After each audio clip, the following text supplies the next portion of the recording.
natutulog lahat. Pinakamababa pong sahod ng kapitan is nasa 3,000 sa isang buwan. So hindi rin po malayo doon sa tanod. Tama ka dyan, ma'am.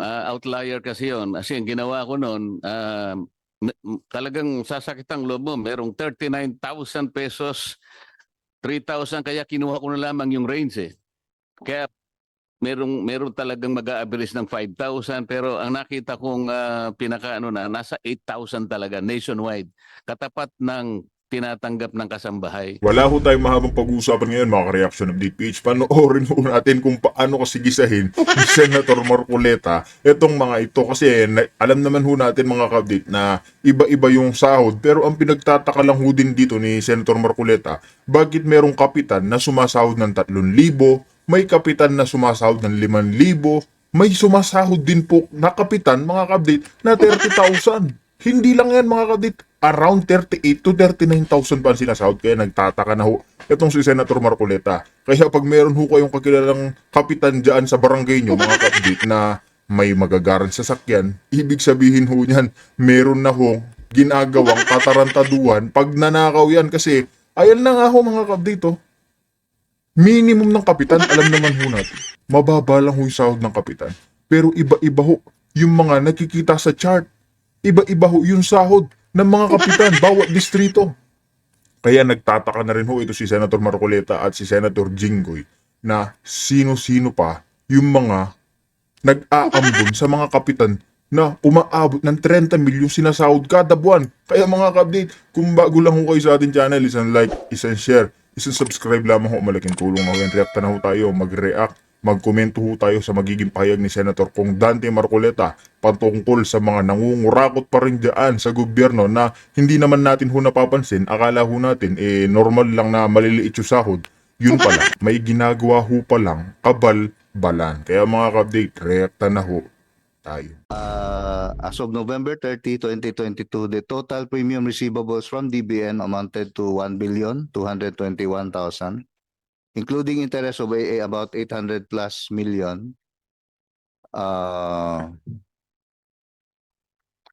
Kasi I think, yung position paper ng GSIS noong December 3 years ago, ang sinabi nyo, the national government has been delinquent in remitting the required premium contributions to the Barangay Officials Insurance Fund since 1995. Yes, Ganun ba katagal? yes, based on our records, Your Honor. And that the national government has not settled the unpaid premium contributions despite due notice given by the GSIS. Totoo ba yun, ano? Sino makakasagot ito, DBM? And as of November 30th, 2022, total premium receivables from DBM amount to at least 1.2 billion pesos. Bakit hindi nyo binabayaran ng GSIS? Good morning again, Mr. Chair. I will check po with our operations group. I think we are aware of that issue. I-double check ko lang po yung latest status on our end. Since 1995, so that's 30 years ago. 30 years na kayo hindi nagbabayad. Ganun ba? I think we have coordination po with GSIS, but we will update po the committee on the latest status, Mr. Chair.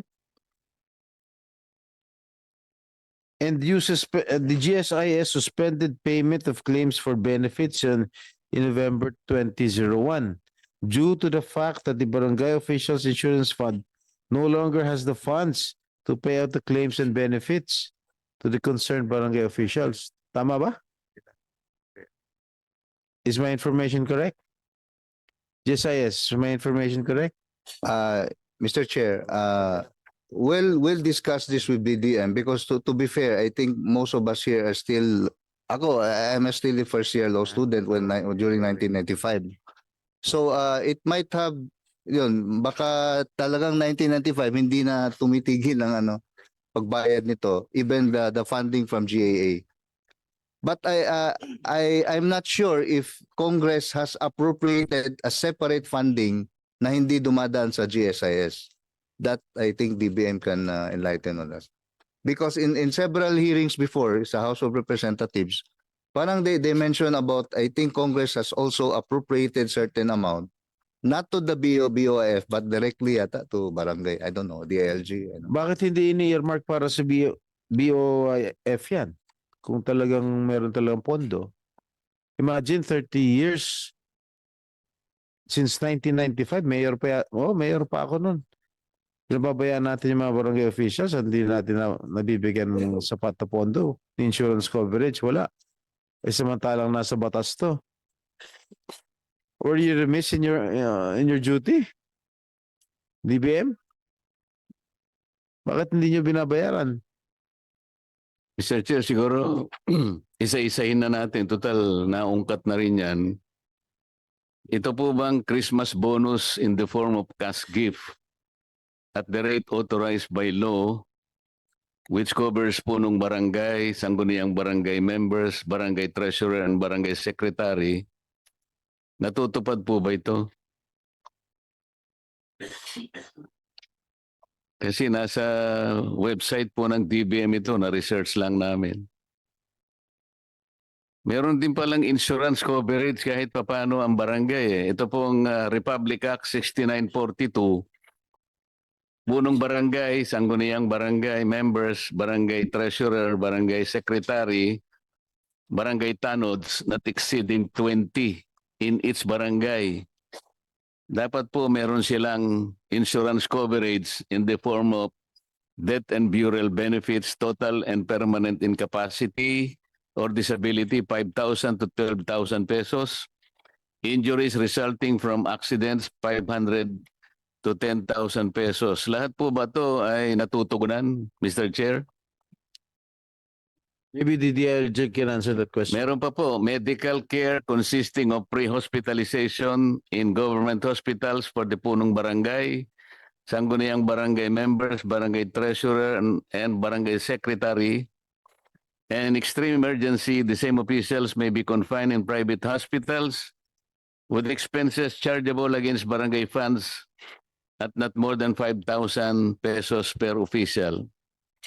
Free tuition and matriculation fees in government schools in their area for punong barangay, sangguniang barangay members, barangay treasurer, and barangay secretary, including 2 of their legitimate dependent children during their term of office.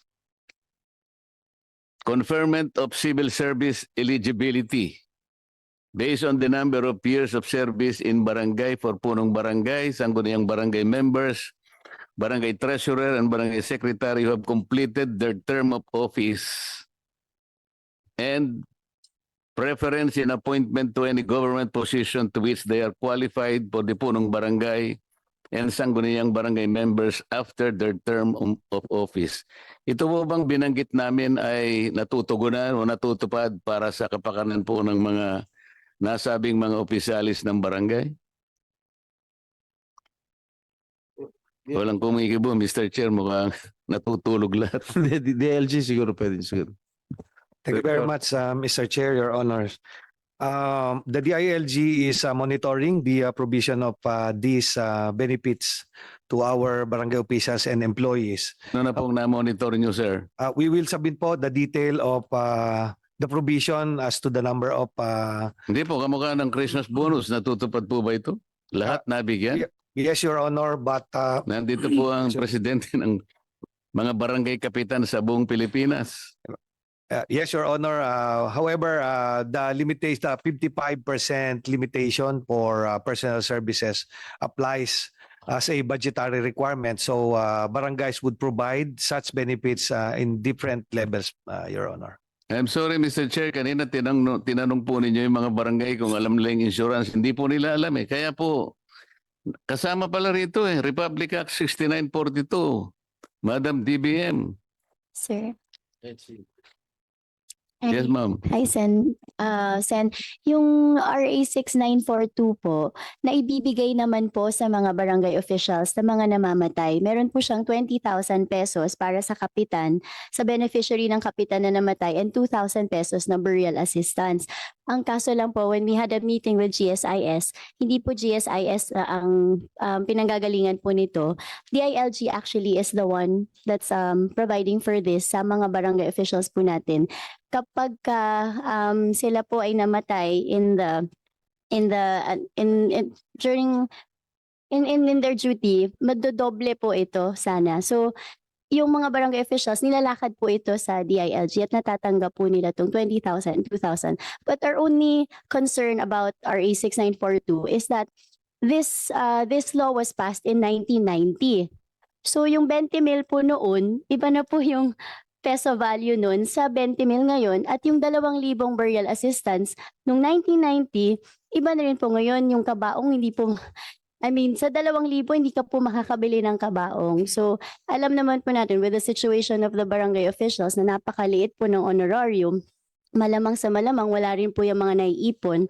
Kapag namatay, ito lang din po ang nakukuha nila from the government, yung kanilang mga pamilya. Tama po yun, Mr. Chair. Ang katotohanan niyan, yung RA 6942, actually, it is an act increasing the insurance benefits. Pero 1990 pa po yun, kahit pa anong increase ang ibigay mo, dapat siguro it has increased 10-folds na siguro. Kasi 2025 na ito. Tama naman po yun kung ano po yung permanent incapacity, 5,000 to 12,000 pesos. Depende po kung paano yung kalagayan ng barangay. Namomonitor nyo ba talaga? Ilan po ba yung namatay na kapitan, halimbawa, this year, para lang makita natin kung magkano po ang binigay ninyo na disability burial benefits? Thank you very much, Mr. Chair. We will have the numbers. For the information of the Chair and the committee, there's an off budget of 50 million pesos for the barangay officials death and burial assistance funding. From the last 6 years, we were able to utilize about 37 million annually po. But for the last 2 years, medyo mababa yung number of deaths. Thank you very much. And This year, sir, ilan ang nabayaran na namatay kung may namatay ng mga barangay kapitan or barangay officials? we will have the number, sir. Sir, Mr. Chair, may I? Yung question niyo po regarding yung mga namatay, we have our data from 2023 to 2025. 2023, 134. 2024, 1,772. Tapos 2025, 1,161. Ang mga barangay officials and barangay officials na namatay po. Compensated na lahat, ma'am. Hindi ko po masasagot if compensated. I think the DILG would be best to answer that. And sir, if I may, I also brought our data of the reason why we're also lobbying for the better life and health insurance. Because every year po, ang dami pong mga attacks ng mga barangay officials po natin. We know that they're the most vulnerable sa ating political system. Kasi yung mga barangay officials naman po natin, wala naman po mga bodyguard, walang mga security. Every year po, ang dami pong pinapatay na barangay officials, ang dami attacks. In 2022, we have 83 in total. 10 lang ang nag-survive po doon, 73 died. 2023, meron tayong 76 na pinaslang na barangay officials. 2024, we have 52. And then 2025, we have 30. 8 po ang nabuhay doon. The most recent, if you saw in Davao, yung Kapitan habang Dodong, nagla-live, opo. Yun nga po. compensated ba yun? I'm not aware if he was. Can we Compensated. check, sir, kung yung Kapitan Dodong na-compensate at saka kung ano po ang ginawa nyo? Kasi ang pagkakapatay nun, nagbablog yata siya sa Facebook. Nag-live stream. Binaril. Opo. Mr. Chair, ito po yung mga data ng mga pinapaslang, mga attacks po ng barangay officials, and this happens actually even in their own barangay hall or sa sarili nilang tahanan, or pag pauwi, naglalakad mula sa barangay hall papunta sa bahay, dun po sila binabaril. So most of these mga riding in tandem, kadalasan po yung kanilang pagpaslang. Huwag mong kakalimutan yung mga barangay tanod na habang binibigay nila yung 1,500 sa asawa, ang sakit-sakit ng loob ng asawa. Nai-stress po yung mga barangay tanod eh. At magkakasakit ka sa puso talaga, no? Malaking 1,500 pesos a month. Paano mo ibubuhay yung pamilya mo, Mr. DILG? Pagtuunan natin ng pansin ito. Actually, Mr. Chair, Sir Senator, sa mga kapitan po natin, according to our study, in Samar, ang pinakamababa pong nakita po naming sweldo, but this is 2025 data, no? Pinakamababa pong sahod ng kapitan is nasa 3,000 sa isang buwan. So hindi rin po malayo dun sa tanod. Tama ka dyan, ma'am. Outlier kasi yon. Kasi ang ginawa ko noon, talagang sasakit ang loob mo. Merong 39,000 pesos, 3,000, kaya kinuha ko na lamang yung range eh. Kaya meron talagang mag-a-average ng 5,000, pero ang nakita kong nasa 8,000 talaga nationwide. Katapat ng tinatanggap ng kasambahay. Pero Mr. Chair, ang isang importante rito na nakita natin, sa civil service po, paano po na-operationalize itong nako-confirm nyo yung eligibility based on the years of service po ng isang barangay official? Kasi po, Madam President of the Barangay, this is very important also kasi makakatulong ito, depende po sa pinagsilbi ng barangay official, nagkaroon siya ng civil service eligibility, baka magamit niya rin po ito, Madam.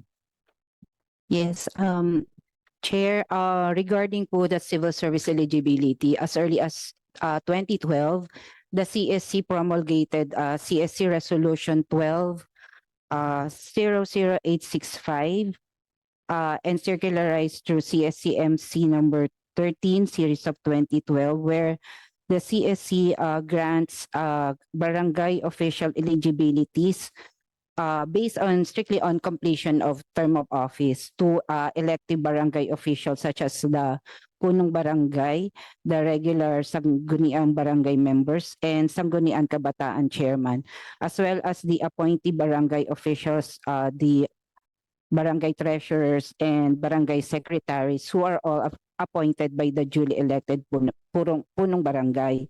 So this barangay official eligibility is considered appropriate for appointment to first level positions in the career service, except for those positions covered by board laws and or those that require other special eligibilities as determined by the commission, or those that require licenses such as those positions listed under category 4 of CSCMC 11 series of 1996 as amended. So Chair, Your Honor, the CSC has been granting BOE to qualified barangay officials as early as 2012. We can provide po the data.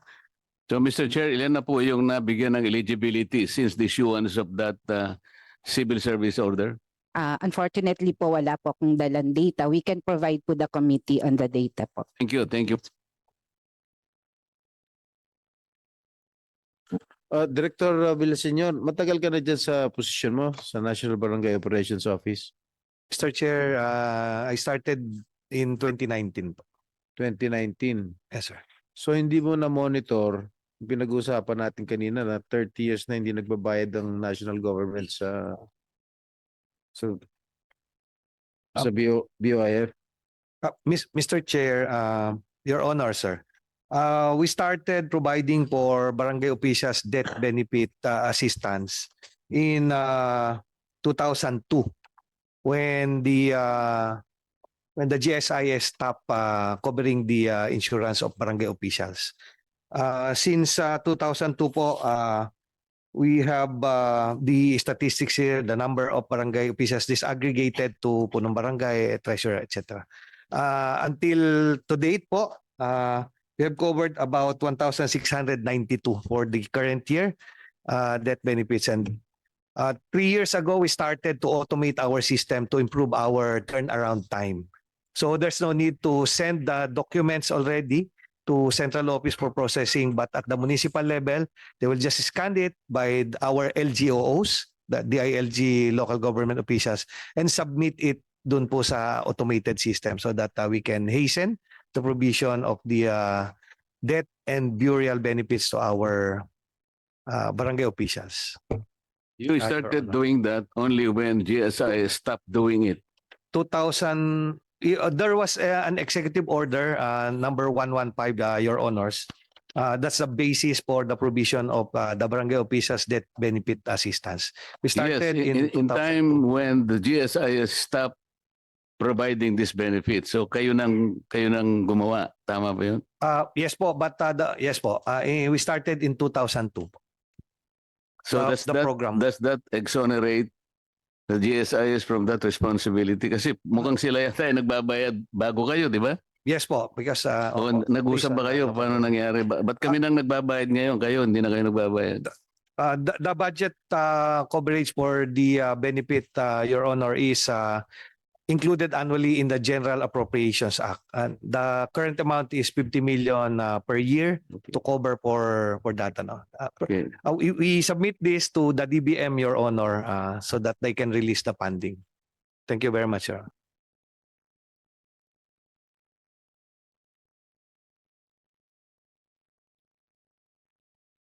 Malinaw dito sa ating hearing na lahat yung mga, almost all, mga barangay officials natin are underpaid and overworked. Will you agree, Madam Jessica? Okay. Maraming benefits na nakasaad sa kasalukuyan natin mga batas ay hindi na ibibigay at hindi napapakinabangan ng mga barangay officials katulad ng insurance. Correct?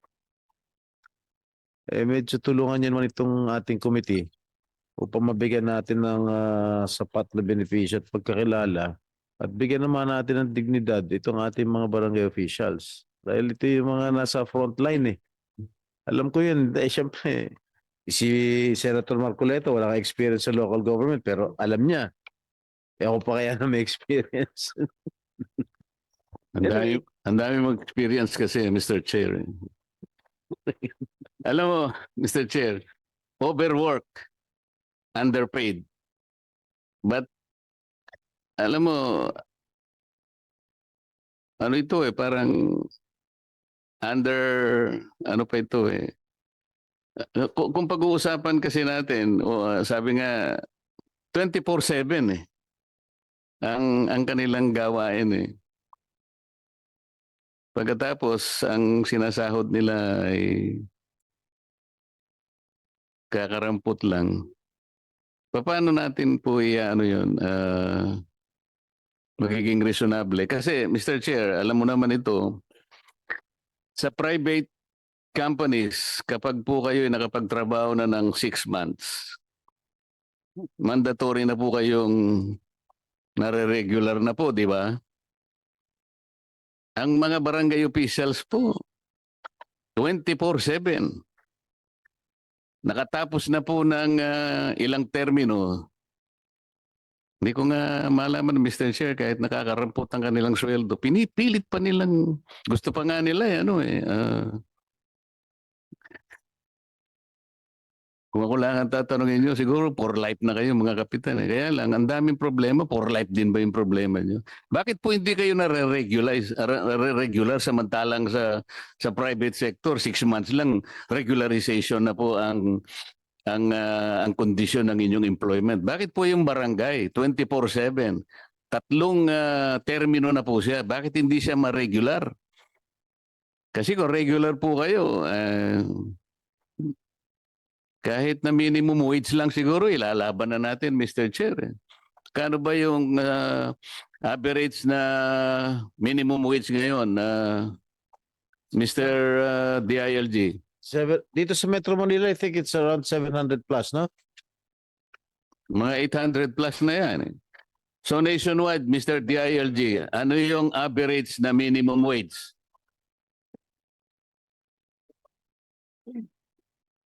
Of Kasambahay po, almost the same. Hindi, Your Honor. minimum wage ng mga workers natin.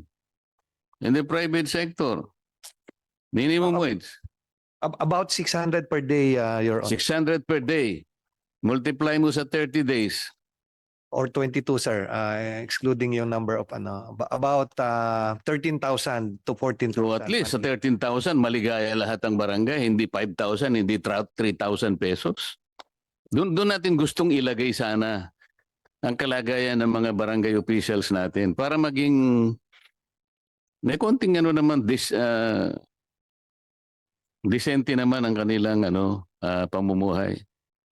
Sir Chair, thank you. Thank you.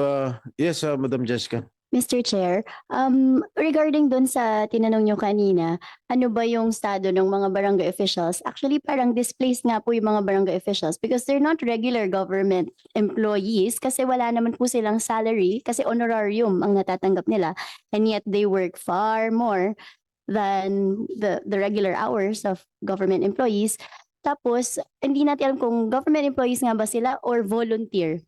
Kasi parang volunteer Kasi, ang ma'am, kanilang natatanggap. Under your local government code, volunteerism kasi ang inyong pagtatrabaho sa barangay. Kaya kung volunteer kayo, hindi sweldo, honorarium nga eh. Yes. Ito yung dilema. Pero ayusin na po natin yung dilema. Pare-pareho lang po tayong kumakain kasi may pamilya tayo. Kaya ilagay natin sa tama na.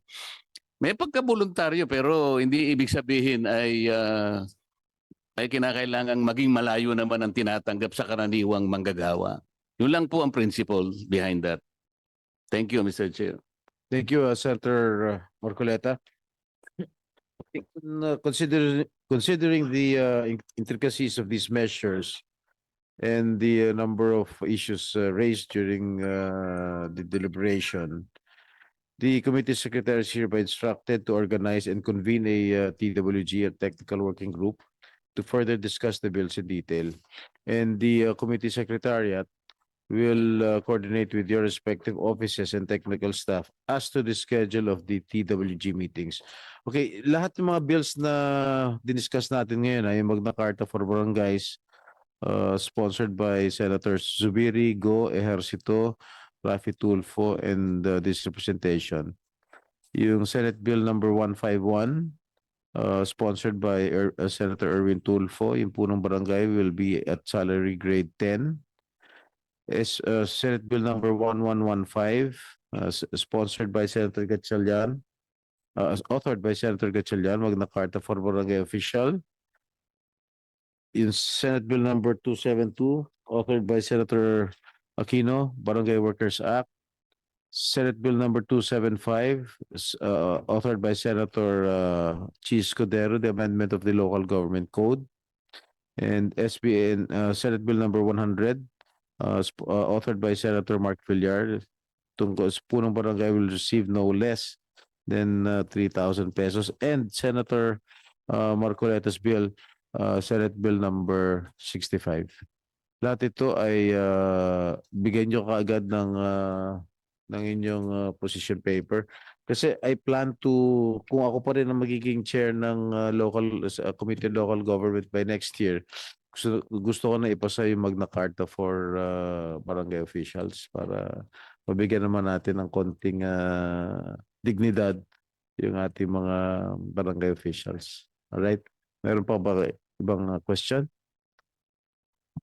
Yes. Sir, yung mga barangay po na high income, nagtanong-tanong din po kami, kahit sila po mga high income na barangays, hindi rin po sila nakakatanggap ng benefits even if they are able. So I was asking them why this is so. It has been customary from time immemorial na ganun na. I think it would be very useful if DBM would also set specific guidelines as to this kasi DBM was able to set ceiling for the salary, SG 14 para sa kapitan, SG 11 for the kagawads. But they were not able to state really the guidelines if pwede ba yung mga barangay officials to charge against the barangay funds para sa kanilang mga benepisyo for the able barangays.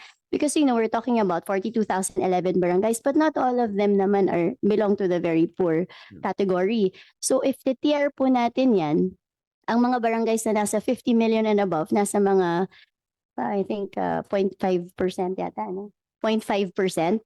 But 5 million below, nasa 72%.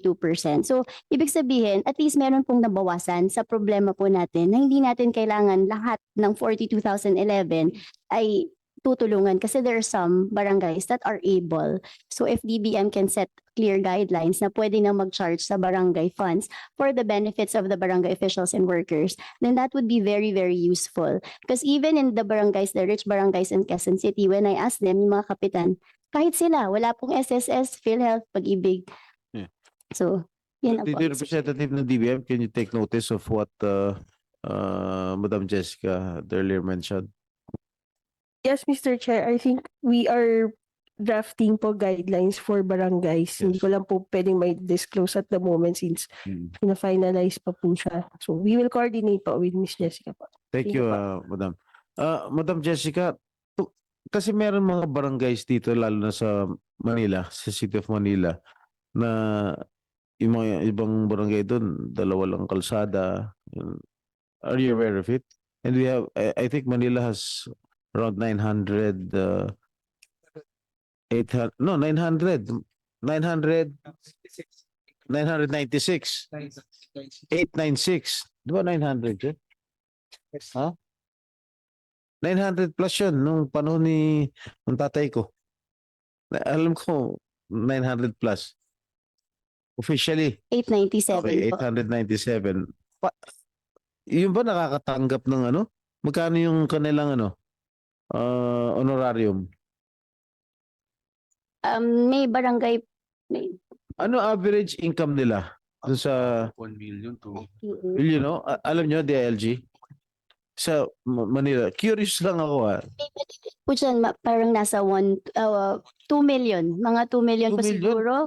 Dalawang kalsada lang. 2 million yung budget, yung budget, yung income nila. Ang pinakamaliit po kasi natin, according to our records na 2024, 1.3 million yung pinakamaliit na NTA ng barangay, pero that's in Samar. So I think sa Manila, kaya